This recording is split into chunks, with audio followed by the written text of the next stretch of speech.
My name is Tianyi, and today I'm going to talk about using tensor equation methods to compute the electron correlation energy in quantum chemistry.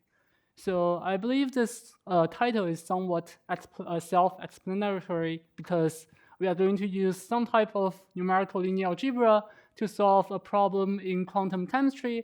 And in addition to this, we are going to add another layer of using parallel computing, which is high-performance computing, to speed our code and also to get higher efficiency and better stability. So I want to start by briefly emphasizing that electron correlation is very important in the field of quantum chemistry because in quantum many-body problems, everything that cannot be described by density functional theory will be put into electron correlation. So this property will be used for many computations in later calculations. One important concept in chemistry is molecular orbital basis. And specifically in this talk, we are going to focus on two types of molecular orbital bases, the canonical orbital basis and also the localized orbital basis. So for canonical bases, basically they help to diagonalize the thought matrix, whose elements will represent effective potentials in the correlation. And for localized orbital bases, they give rise to sparsity in the electron repulsion integral, or ERI matrix, that we generate. So both thought matrix and the ERI matrix are something that's important and will appear in our later mathematical problem. So clearly you can see there's a trade-off, whether we want to get structure in the thought matrix or if we want to get structure in the ERI matrix.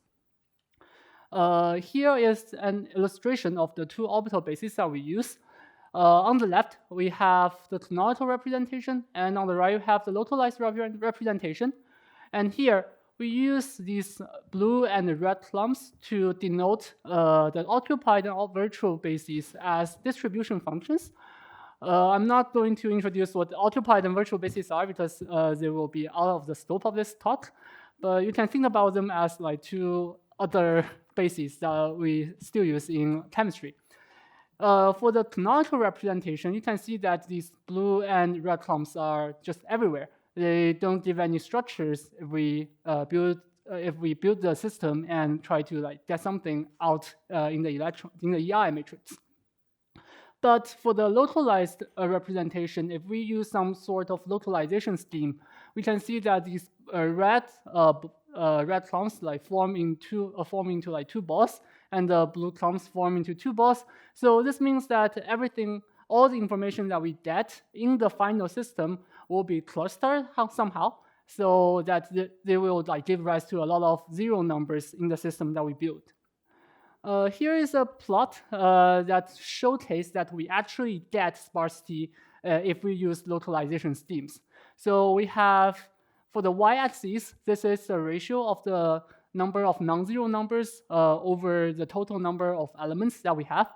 And on the x-axis, we have the threshold, which basically means that the threshold that we decide to truncate our numbers.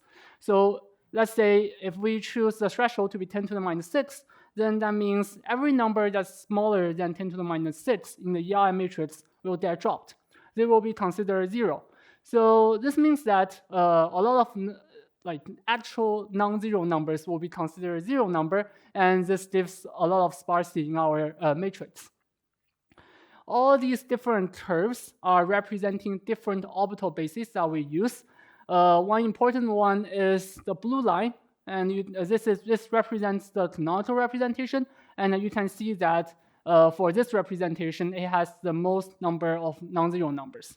And all the rest of the curves are different localization schemes that we can use, and you can see that with different localization method, we will get different levels of sparsity, and that's what we want in our system. So we can jump into the solving part. I will divide this into solving for the canonical representation, and later I will talk about solving in the localized representation. For canonical representation, we are going to explore how to use low-rank plots in the EI matrix that we generate. And instead of using like low mathematical rank plots that we often see in linear algebra, we will use something called the low numerical rank matrix. And the key difference between the definition is sitting in the singular value. So for mathematical rank, if we have a rank row matrix, then that means the row is the smallest row such that the row plus one singular value is equal to 0. Instead, in numerical rank, instead of asking that singular value to be strictly 0, it just needs to be something that's smaller than a threshold. So everything below this threshold will be considered 0, and this is the numerical rank of a given matrix. So for example, this is a matrix C, a general matrix C with a low numerical rank factorization. And on the right, this is another illustration of this low numerical rank matrix. Let's suppose we choose the threshold to be 10 to the minus 10. Then we just count. So these blue dots are the singular values of this matrix. We count that there are 9 singular values that's larger than 10 to the minus 10. So this means that the numerical rank of this matrix C is 9. So this is just an example. Let's go to our actual chemical problem. So for canonical representation, our final target is trying to solve this matrix equation right here. And some of you may know that this is known as a Lyapunov equation or a Sylvester equation. And we want to explore that there are some low-rank plots on this right-hand side matrix C right here. So on the left, we have a histogram of the numerical rank of the subplots of this matrix C.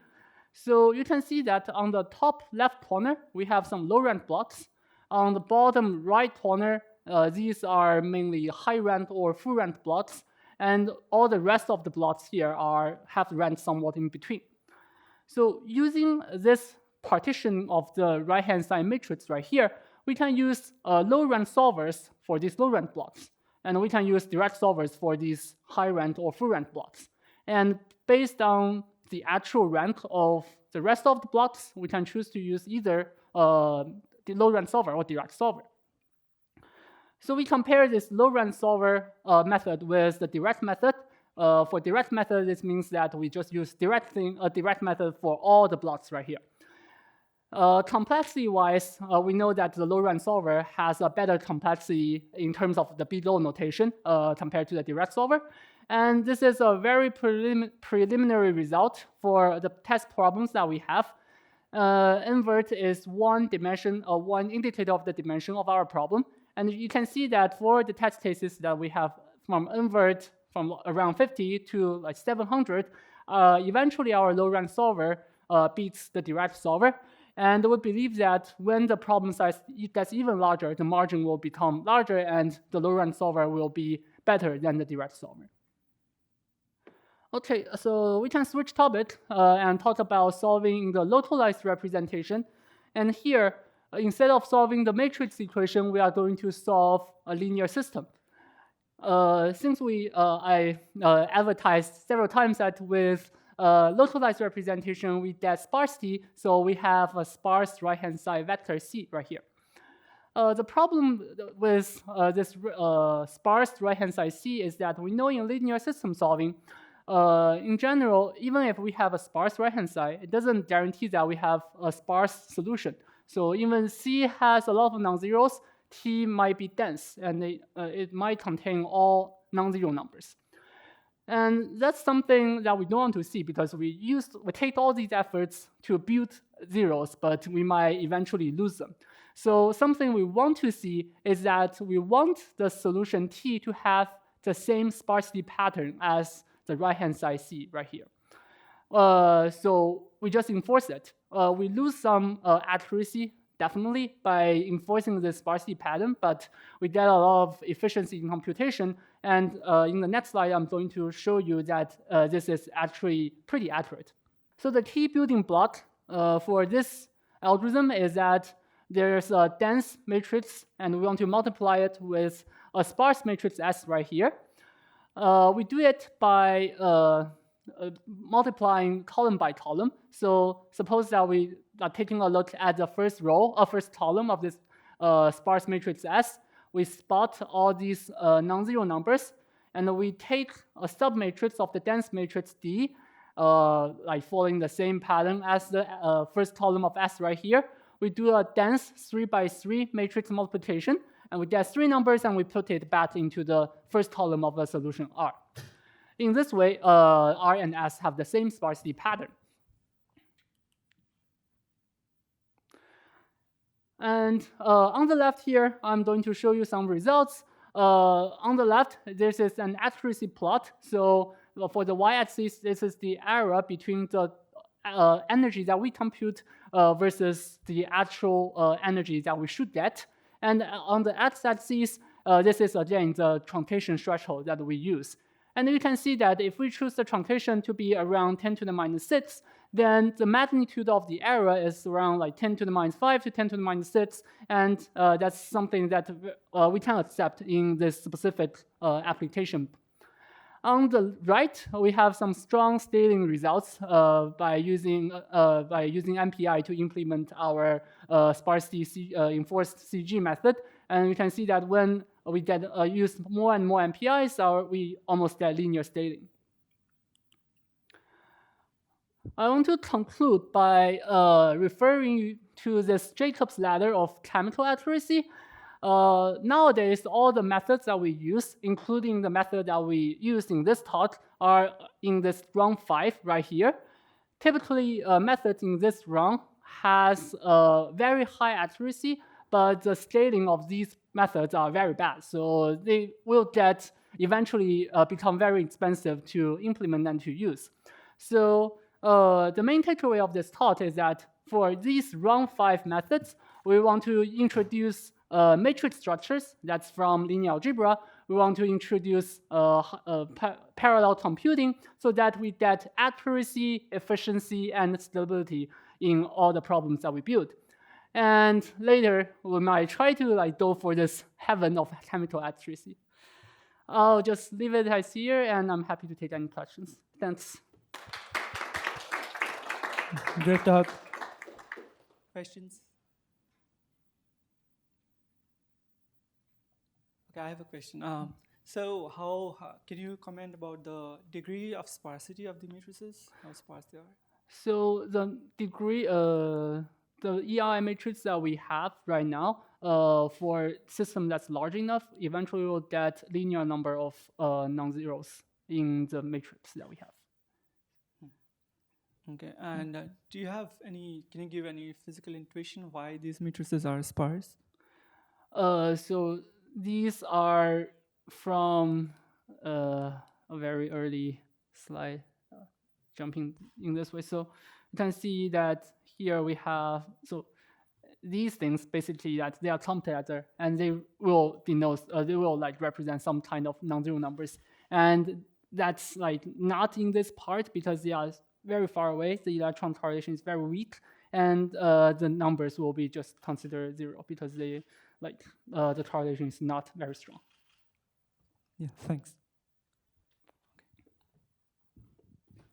So have you compared the performance of your method with a quantum chemistry software? So right now we actually implement everything in chemistry in a software called QChem, and I haven't compared it with other existing methods, but I've compared it with the method with the code that my collaborator implements, and it's a lot faster using these MPI-based implementation. Okay, thank you. All right, if there are no more questions, let's thank the speaker again.